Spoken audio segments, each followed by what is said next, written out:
തന്റെ വീരവാദങ്ങൾ തന്നെ വെട്ടിലാക്കിയിരിക്കുക ഐസക്കുരുളെ. Home minister തന്റെ അടുത്ത ആളാണെന്നും താൻ പറയുന്ന എന്ത് മിനിസ്റ്റർ കേൾക്കുമെന്നൊക്കെ താൻ ഡിപ്പാർട്ട്മെന്റിൽ ആരോടെങ്കിലും പൊങ്ങച്ചം പറഞ്ഞിരുന്നോ? അല്ല സർ, അത് പറഞ്ഞിരുന്നു അല്ലേ? ഓ, ആളാകാൻ വേണ്ടി പറഞ്ഞതായിരിക്കും. തനിക്ക് ട്രാൻസ്ഫർ ഉണ്ടാവില്ല, ഹോം മിനിസ്റ്ററുടെ ഉപദേശകനായിട്ട് ചിലപ്പോൾ തന്നെ നിയമിച്ചേക്കും, അങ്ങനെയൊക്കെ പറഞ്ഞിട്ടുണ്ടായിരുന്നില്ലേ? എന്തായാലും പണി വരുന്നുണ്ട്. കൂടെ ഉള്ളവരെ വിരട്ടി നിർത്താൻ വേണ്ടി തള്ളി മറിച്ചതല്ലേ? എന്തായാലും വിവരം മന്ത്രിയുടെ ചെവിയിലെത്തിയിട്ടുണ്ട്. മിനിസ്റ്റർ ആകെ ദേഷ്യത്തിലാ. അയ്യോ സർ, മന്ത്രി എന്നെ വിളിച്ച് നിങ്ങളെക്കുറിച്ച് അന്വേഷിച്ചു. മിനിസ്റ്ററുടെ ഇമേജിനെ ബാധിക്കുന്ന തരത്തിൽ നിങ്ങൾ സംസാരിച്ചതേ പുള്ളിക്ക് ഇഷ്ടമായിട്ടില്ല. എന്റെ ഐസക്കെ, നിങ്ങൾക്കൊരു മേൽക്കൈ കിട്ടാൻ മന്ത്രിയുമായിട്ടുള്ള ബന്ധം പറഞ്ഞു. അത് കേട്ടവർ നിങ്ങൾക്കൊരു പണി തരാൻ വിവരം മന്ത്രിയുടെ കാതിലെത്തിച്ചു.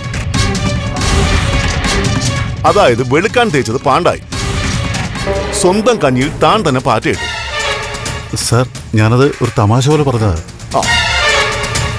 ട്രാൻസ്ഫറും തമാശ പോലെയും കണ്ടാ മതി. അയ്യോ സർ, ചതിക്കരുത്.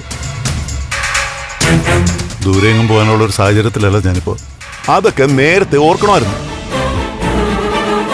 താനിപ്പോ അന്വേഷിക്കുന്ന കേസിനെ കുറിച്ച് മിനിസ്റ്റർ എന്നോട് ചോദിച്ചു. MLA ദേവികയുടെ ഹസ്ബൻഡ് മിസ്സിംഗ് കേസിന്റെ കാര്യം ഞാൻ പറഞ്ഞു.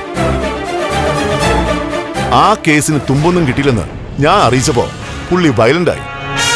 സർ, അതിന്റെ അന്വേഷണം നടക്കുന്നുണ്ട്. എന്ത് അന്വേഷണമാണോ താൻ നടത്തുന്നേ? അന്വേഷണത്തിൽ താൻ മനഃപൂർവ്വം അലംഭാവം കാണിക്കുകയാണെന്ന് എനിക്ക് മനസ്സിലായി. നോക്ക്, താനിപ്പം മന്ത്രിയുടെ കണ്ണിൽ മാത്രമല്ല എന്റെ കണ്ണിലും കരടായി.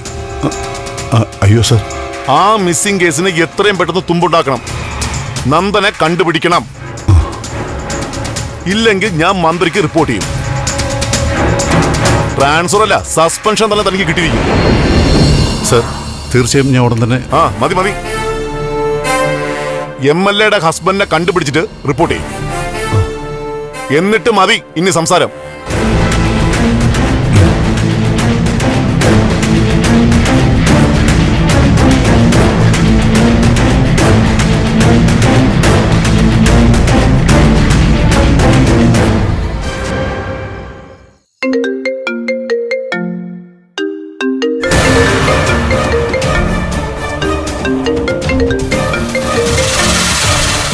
ഹലോ, തീരുമാനം എന്തെങ്കിലും ആയിട്ടുണ്ടോ?